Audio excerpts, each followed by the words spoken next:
This is James from Tiger Time Productions, and I'm here with Miss Goldberry. So, Miss Goldberry, what exactly do you hope your students to get out from this program? James, thank you for coming to interview me. And I'm an art teacher here in the Mercedes city, and I grew up here.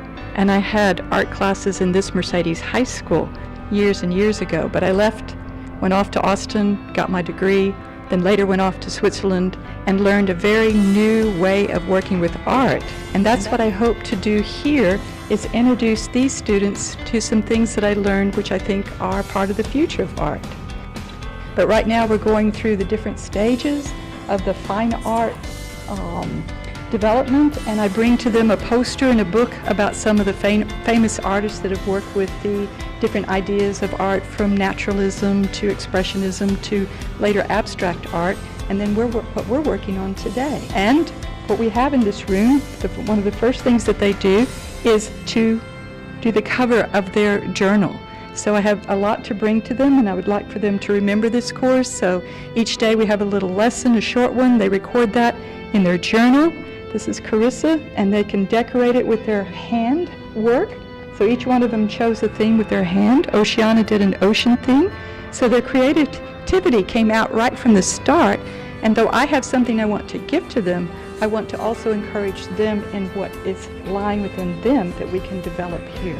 And we have animal themes, we have landscape themes, and today we're working in pastel. We've worked in colored pencil, sketching, and some of our students have brought their own watercolors, but we're starting watercolor on Wednesday, and then we'll see where we go from there. We'll be studying the color circle this week. You'll see it back there. But they have the possibility of listening to the little lecture, doing the exercise, and the second hour is a free project. I want to see what they're working on and then encourage them further. I hear that you have your students be inspired from famous artworks like Van Gogh or other famous artists that I can't think of right now. But how exactly do you do that, like techniques or mediums? I more introduce them to the biography of the artist and how they came to art and what was the interesting thing. Right now up on the board we have Franz Marc. He lived right there before the beginning of World War I. He was very interested in animals, loved them, ended up being drafted into the German cavalry, and horses became his specialty. And he had such a love for the animals that he began to loosen them from just pure naturalism and take them more and more into an impressionistic, coloristic world, and on till finally he was entering the abstract world. So they can see the progression of one artist where they started from pure naturalism, realism, all the way into developing a new, let's say, period or a new movement in art. And then they hear the biography of these individuals because many of them have a tragic end. You mentioned Van Gogh.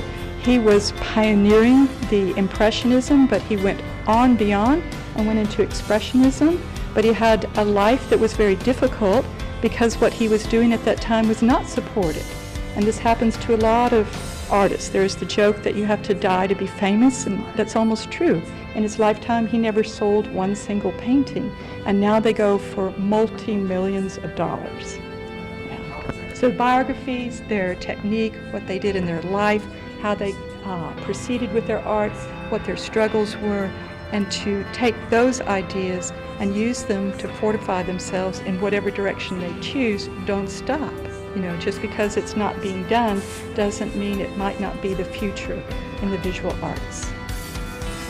Well, thank you, Ms. Goldberry, for your time. I hope to see amazing artworks from your students. Thank you. Thank you for coming.